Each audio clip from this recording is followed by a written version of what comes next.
Hello friends, welcome to the crack exam easy. अभी हम discuss करेंगे 40 important question for GK GS, जो कि आपके आने वाले एग्ज़ाम जैसे railway, NTPC and Bihar police दरोगा ईटीसी के लिए बहुत ही इम्पोर्टेंट है। और ऐसे ही पैटर्न पर क्वेश्चन आपको एग्ज़ाम में पूछे जाएंगे। तो देखते हैं, आइए देखते हैं ये कुछ क्वेश्चन। ठीक है, तो पहला क्वेश्चन है कि विद्युत अपघटनी प्रक्रिया में कौन सा तत्व नहीं पाया जाता है।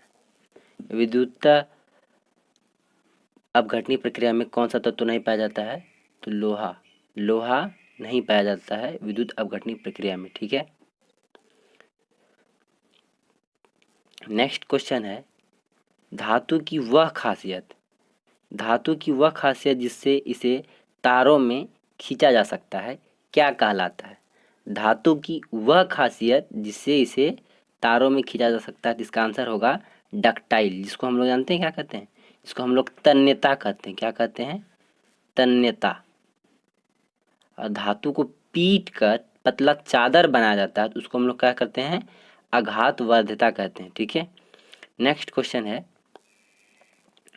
कि निम्नलिखित में से किसमें जहर का अनुपात अधिकतम होता है। निम्नलिखित में से किसमें जहर का अनुपात अधिकतम होता है, तो इसका आंसर हो जाएगा ऑप्शन डी, रबड़। ऑप्शन डी, रबड़ हो जाएगा। ठीक है, नेक्स्ट क्वेश्चन है वेल्डिंग के लिए किस मिश्रण का उपयोग किया जाता है। वेल्डिंग के लिए किस मिश्रण का उपयोग किया जाता है, तो इसका आंसर हो जाएगा ऑप्शन नंबर ए, आयरन ऑक्साइड और एल्यूमिनियम। आयरन ऑक्साइड और एल्यूमिनियम। दोस्तों, इस तरह का पैटर्न का ही एग्ज़ाम में आपको क्वेश्चन पूछा जाएगा, क्योंकि अब इसका लेवल थोड़ा चेंज होता जा रहा है। नेक्स्ट क्वेश्चन है फास्फोरस को पानी में रखा जाता है क्योंकि इसका प्रज्वलन ताप बहुत निम्न होता है। ऑप्शन नंबर बी, इसका प्रज्वलन ताप बहुत निम्न होता है। नेक्स्ट क्वेश्चन है कठोर जल में आमतौर पर निम्नलिखित में से कौन सा तत्व पाया जाता है, तो कठोर जल में आमतौर पर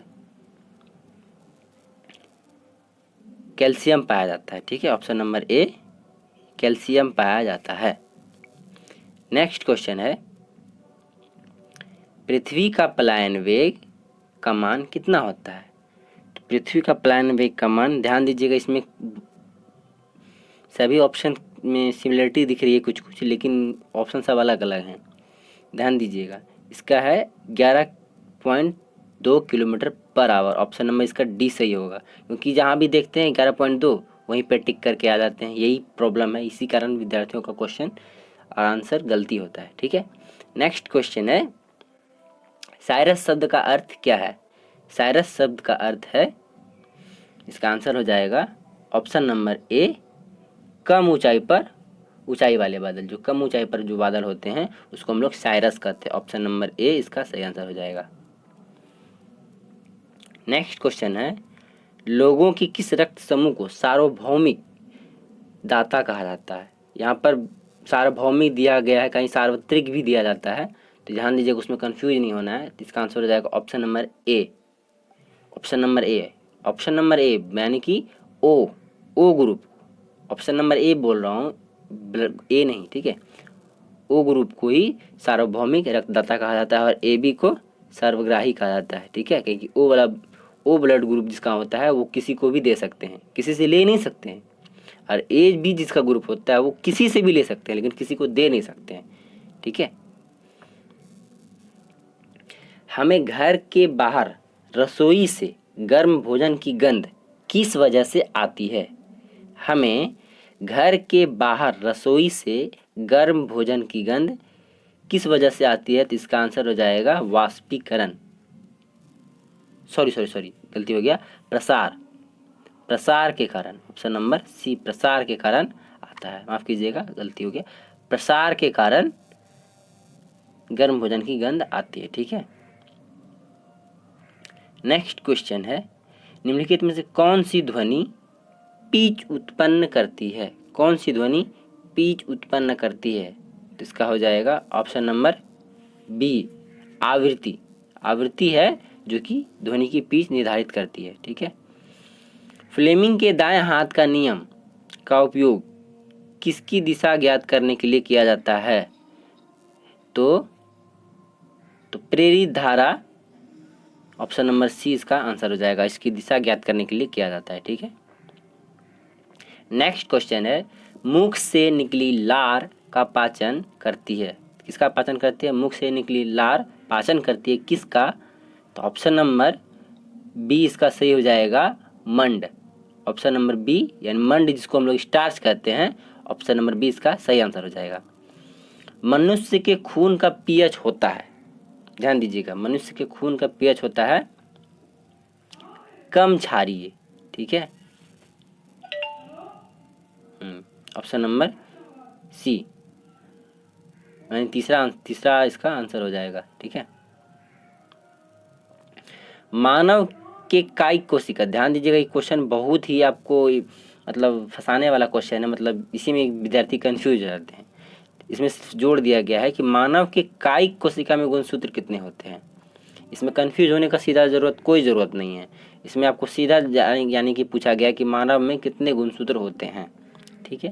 तो सीधा सीधा आपको 46 आपको पता है, 46, 23 नहीं मारना है, 23 जोड़े होते हैं। 23 जोड़े का मतलब वो भी 46 ही होता है, लेकिन 23 जोड़ा, यहाँ जोड़ा नहीं दिया गया है। जोड़ा दिया गया रहता तो 23 होता। ठीक है। लेकिन यहाँ पर सिर्फ गुणसूत्र की संख्या पूछ रही है तो 46 हो जाएगा, ऑप्शन नंबर सी। नेक्स्ट है, किस जीव में कशाभिका पाया जाता है? किस जीव में कशाभिका पाया जाता है? तो इसका आंसर हो जाएगा paramecium, option number C, paramecium में पाया जाता है कशाभिका। ठीक है। नेक्स्ट क्वेश्चन है, पित्त का स्रोत क्या है? तो पित्त का स्रोत है ऑप्शन नंबर बी, यकृत। यकृत इसका सही आंसर हो जाएगा, ऑप्शन नंबर बी, पित्त का स्रोत है। नेक्स्ट क्वेश्चन है, मानव शरीर में प्रचुर मात्रा में कौन सा तत्व पाया जाता है? तो ध्यान दीजिएगा कि ऑक्सीजन, ऑक्सीजन जो है मानव शरीर में पाया जाता है। ठीक है। मानव शरीर में संक्रमण को रोकने की मदद करने वाला विटामिन कौन सी है? वो कौन सा विटामिन है जो मानव में शरीर में संक्रमण को रोकने में मदद करता है? तो ये हो जाएगा option number A, option number A, vitamin A ही है जो कि संक्रमण से रोकने में मदद करता है। ठीक है। पिट्स इंडिया एक्ट 1784 क्या था? पिट्स इंडिया एक्ट 1784 क्या था? तो यह एक नियामक अधिनियम था, यह एक नियामक अधिनियम था। नेक्स्ट है, विख्यात सोमनाथ मंदिर को किसने नष्ट किया था? तो विख्यात सोमनाथ मंदिर को सुल्तान महमूद ने नष्ट किया था। ठीक है। नेक्स्ट क्वेश्चन है, दिल्ली सल्तनत की राजकीय भाषा क्या थी? तो दिल्ली सल्तनत की राजकीय भाषा फारसी थी। ठीक है। दिल्ली सल्तनत की राजकीय भाषा फारसी थी। नेक्स्ट क्वेश्चन है, सीएफ एंड्रूज को दीनबंधु का शीर्षक किसने दिया था? तो सीएफ एंड्रूज को दीनबंधु का शीर्षक महात्मा गांधी ने दिया था, ऑप्शन नंबर ए इसका सही हो जाएगा। राष्ट्रीय स्वयंसेवक संघ का मुख्यालय कहाँ है? तो यह है राष्ट्रीय स्वयंसेवक का मुख्यालय नागपुर में। इसका जो गठन हुआ था 1925 में हुआ था। इसके संस्थापक थे के.बी. हेडगेवार थे, के.बी. हेडगेवार। ठीक है। नेक्स्ट क्वेश्चन है, अखिल भारतीय ट्रेड यूनियन कांग्रेस के प्रथम अध्यक्ष कौन थे? इसका आंसर हो जाएगा Lala Lajpat Rai, option number B इसका सही हो जाएगा, लाला लाजपत राय। नेक्स्ट क्वेश्चन है, 1935 के भारत सरकार अधिनियम किस निर्णय से संबंधित है? 1935 के भारत सरकार अधिनियम किस नियम से संबंधित है? तो यह थी प्रांतीय स्वायत्तता से संबंधित है, प्रांतीय स्वायत्तता से संबंधित है। किस सदन में अध्यक्ष उस सदन का सदस्य नहीं होता है? नेक्स्ट क्वेश्चन है, किस सदन में अध्यक्ष उस सदन का सदस्य ही नहीं होता है? तो वह है ऑप्शन नंबर बी राज्यसभा का। राज्यसभा का जो अध्यक्ष होता है वह उपराष्ट्रपति होते हैं, जो कि उस सभा के अध्यक्ष, उस सभा के सदस्य होते ही नहीं हैं। तो राज्यसभा को कभी भी भंग नहीं किया जा सकता, कभी भी भंग नहीं किया जा सकता, कभी भी भंग नहीं किया जा सकता है राज्यसभा को। और इनका जो 1/3 सदस्य है वो 2 साल में चेंज होते रहते हैं। ठीक है, तो संस्थाएं और संघ बनाने का अधिकार किस प्रकार का अधिकार है? नेक्स्ट क्वेश्चन है, संस्थाएं और संघ बनाने का अधिकार किस प्रकार का अधिकार है? तो ऑप्शन नंबर बी इसका सही आंसर हो जाएगा, नागरिकों के लिए सुनिश्चित स्वतंत्रता का अधिकार। ऑप्शन नंबर बी इसका सही हो जाएगा। नेक्स्ट क्वेश्चन है, बिहार में किस स्थान पर भारतीय राष्ट्रीय कांग्रेस का 1922 का अधिवेशन हुआ था? तो ऑप्शन नंबर सी गया में हुआ था। ठीक है, ग्रीन बुक किस देश की दस्तावेज है, सरकारी दस्तावेज है? ध्यान दीजिएगा, ग्रीन बुक किस देश की सरकारी दस्तावेज है? तो इसका आंसर हो जाएगा ऑप्शन नंबर डी, इटली और ईरान की ग्रीन बुक सरकारी दस्तावेज है। नीदरलैंड का हो जाएगा आपका ऑरेंज बुक, नीदरलैंड का ऑरेंज बुक, ब्रिटेन का और भारत का वाइट बुक, ब्रिटेन का और भारत का वाइट बुक, और इसका ब्लू बुक। ठीक है,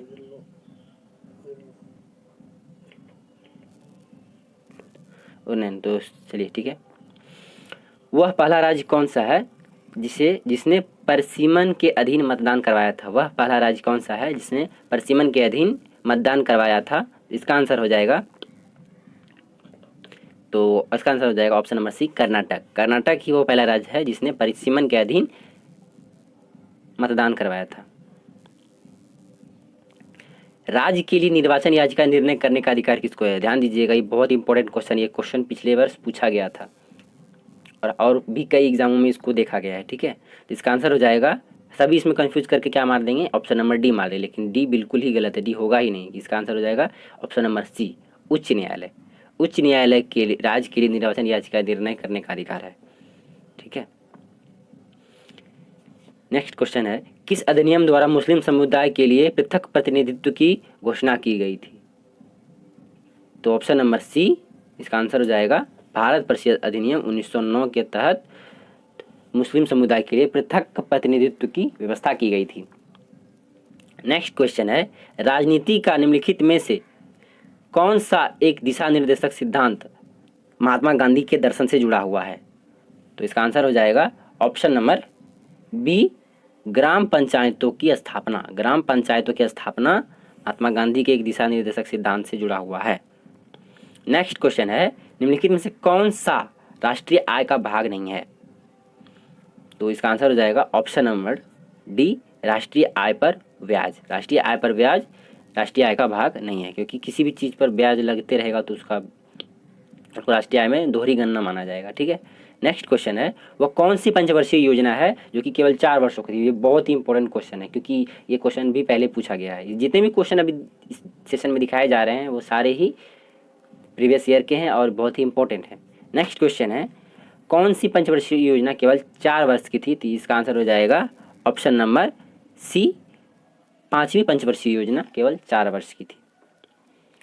नेक्स्ट क्वेश्चन है, वे वस्तुएं जो ज़्यादा उपभोग अथवा निवेश के लिए निर्धारित की जाती हैं क्या कहलाती है? ऑप्शन नंबर बी, अंत्य वस्तु कहलाती हैं। ठीक है, अंत्य वस्तु कहलाती हैं। नेक्स्ट क्वेश्चन है, भारत में नोट निर्गमन प्रणाली में से किस पर आधारित है? नोट निर्गमन प्रणाली किस पर आधारित है? तो इसका आंसर हो जाएगा ऑप्शन नंबर बी, न्यूनतम कोष प्रणाली। ठीक है, नेक्स्ट क्वेश्चन है, असोल चीनी या रियल शुगर अभियान किस देश ने हाल ही में शुरू किया है? तो इसका आंसर हो जाएगा ऑप्शन नंबर बी, बांग्लादेश। असोल चीनी या रियल शुगर जो अभियान है, ये जो कि साइबर क्राइम को रोकने के लिए, जितने भी साइबर क्राइम आज तो हो रहे हैं उनको रोकने के लिए बांग्लादेश में एक पहल शुरू किया गया जिसको असोल चीनी या रियल शुगर कहते हैं। ठीक है, नेक्स्ट क्वेश्चन है, आई रखवाली ऐप, जो आई रखवाली ऐप जो है वो किस देश ने, किस राज्य ने शुरू किया है? तो ये शुरू हुआ है पंजाब में। ये हरियाली से रिलेटेड है जो